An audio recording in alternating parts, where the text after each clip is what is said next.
केवल प्रभु का ध्यान। एक राजा सायंकाल में महल की छत पर टहल रहा था। अचानक उसकी दृष्टि महल के नीचे बाजार में घूमते हुए एक संत पर पड़ी। संत तो संत होते हैं, चाहे हाट बाजार में हो या मंदिर में, अपनी धुन में खोए चलते हैं। राजा ने महसूस किया वह संत बाजार में इस प्रकार आनंद में भरे चल रहे हैं जैसे वहां उनके अतिरिक्त और कोई है ही नहीं। न किसी के प्रति कोई राग दिखता है, न द्वेष। राजा को संत की यह मस्ती इतनी भा गई कि तत्काल उनसे मिलने को व्याकुल हो गए।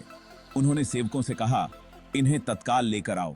सेवकों को कुछ न सूझा तो उन्होंने महल के ऊपर से ही रस्सा लटका दिया और उन संत को उसमें फंसाकर ऊपर खींच लिया।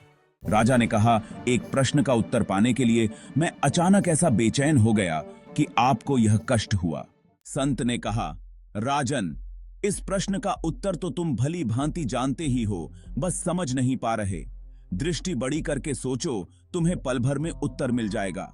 संत बोले, सुनो, यदि मेरे मन में तुमसे मिलने का विचार आता तो कई अड़चनें आती और बहुत देर भी लगती।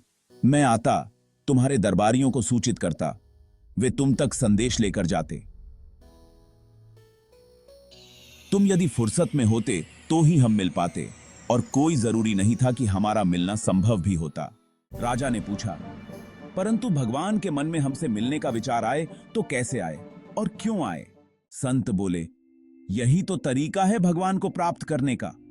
राजन, ऐसे ही तुम एक ही धुन में भगवान की तरफ लग जाओ, अन्य किसी की भी तरफ मत देखो, उनके बिना रह न सको, तो भगवान के मन में तुमसे मिलने का विचार आ जाएगा और वे तुरंत मिल भी जाएंगे। 000 जय जय श्री राधे।